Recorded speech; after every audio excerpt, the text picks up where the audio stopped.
तो अगर आप भी रेंट पर देने के लिए घर बना रहे हैं तो आपको कौन सी दिशाओं से जुड़े वास्तु उपाय करने चाहिए जिससे आप पर या किराएदार दोनों पर इसके बुरे प्रभाव ना हो, ये पंडित जी से जानते हैं। बताएं पंडित जी हमारे पहले सवाल का जवाब, क्योंकि बहुत महत्वपूर्ण हो जाता है मकान मालिक को भी इन बातों का ध्यान रखना।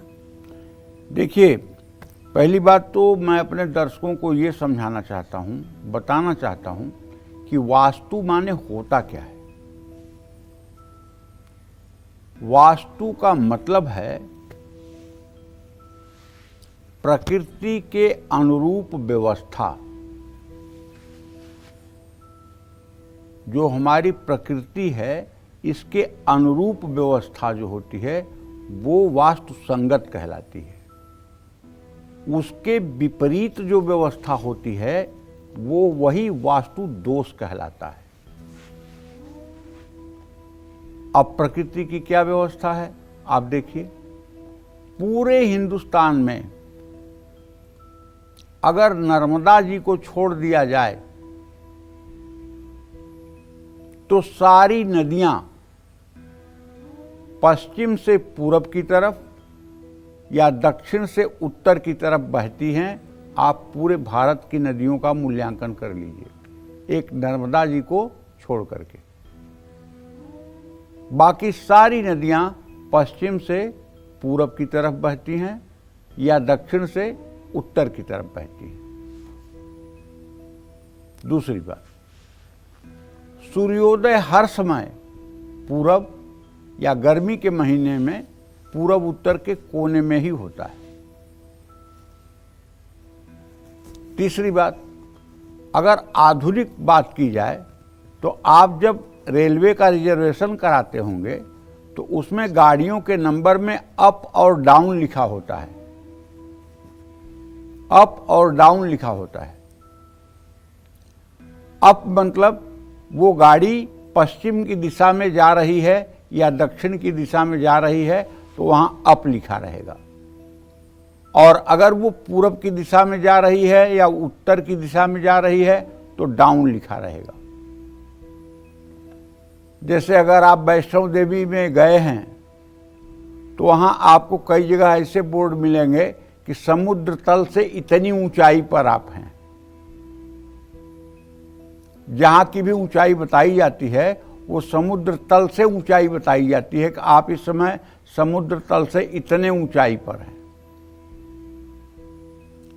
तो यही सब व्यवस्था वास्तुशास्त्र में निहित है। आप अगर किराए पर देने के लिए घर बना रहे हैं तो मकान मालिक को घर बनवाते समय दक्षिण दिशा में एक मंगल यंत्र दबाना चाहिए।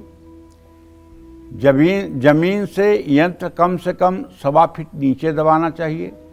घर में थोड़ा सा कच्चा स्थान जरूर रखना चाहिए। मकान मालिक जिस घर को किराए पर देना चाहते हैं उस घर की छत ऊंची और दीवारें मोटी होनी चाहिए। इससे किराएदार के अनावश्यक दखल से बचा जा सकता है।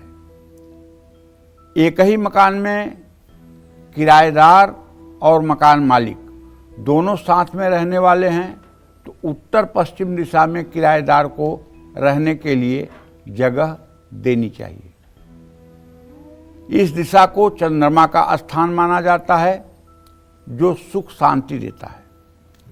उत्तर पश्चिम दिशा में किराएदार रहेगा तो उसका मन शांत रहेगा। दक्षिण पश्चिम यानी नैऋत्य कोण दिशा में किराएदार को जगह देने से मकान मालिक और किराएदार दोनों को आर्थिक मानसिक परेशानियों का सामना करना पड़ेगा। लेकिन एक बात ध्यान रखिएगा, वो ये कि घर का उत्तर पश्चिम का जो कोना होता है उसको कहते हैं वायव्य कोण। और वास्तुशास्त्र की भाषा में वहाँ कोप भवन बनाने का विधान है। वर्तमान में अगर जो लोग मैप बनाते हैं और वास्तुसंगत मैप बना रहे हैं फ्लैट में या फ्लोर बना रहे हैं तो उसमें प्रायः वास्तु के अनुसार अगर बना रहे हैं तो नॉर्थ वेस्ट में ड्राइंग रूम होता है। नॉर्थ वेस्ट में ड्राइंग रूम होता है। ड्राइंग रूम क्यों होता है? ड्राइंग रूम इसलिए होता है कि वहाँ आपके घर में गेस्ट आएंगे और ड्राइंग रूम में बैठेंगे, और जब ड्राइंग रूम में गेस्ट बैठेंगे तो ज्यादा देर तक टिक नहीं पाएंगे और जल्दी से वहां से प्रस्थान करेंगे। अगर यही गेस्ट रूम साउथ वेस्ट में बना दिया जाए तो जो गेस्ट आपके घर में आएंगे वो चढ़ करके आपके सर पर आप पर हुकूमत करने लगेंगे, आपके फैमिली लाइफ में, आपके पारिवारिक जीवन में हस्तक्षेप करने लगेंगे, आपके पारिवारिक जीवन को प्रभावित करने लगेंगे।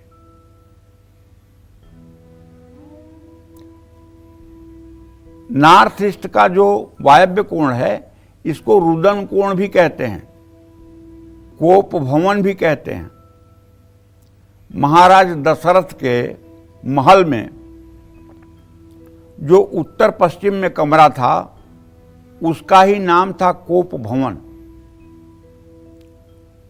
जब महाराज दशरथ अपने राजमहल में प्रवेश किए और कैकेयी को उनके कक्ष में नहीं पाए तो दासियों से पूछा कि कैकेयी कहाँ है?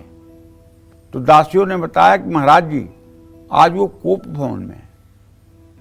इतना सुनते ही उनके होश उड़ गए थे कि जीवन में कभी ऐसा नहीं हुआ कि कैकेयी कोप भवन में गई है।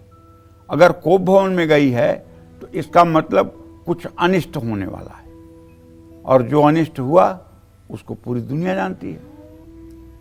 तो कहने का मतलब, अगर आप अपने फ्लोर पर किराएदार नहीं रख रहे हैं तो नॉर्थ वेस्ट में जो कमरा है अगर वहाँ आपका ड्राइंग रूम है तो ओके। अगर ड्राइंग रूम नहीं है और रूम है तो बहुत आवश्यक होने पर ही उसमें निवास किया जाए, नहीं तो उसमें स्क्रैप, ओखली, मूसर, खल, सूप, छलनी, ये सब चीजें उसमें रखना चाहिए। इससे वास्तु दोष दूर होता है। जय मां विंध्यवासिनी।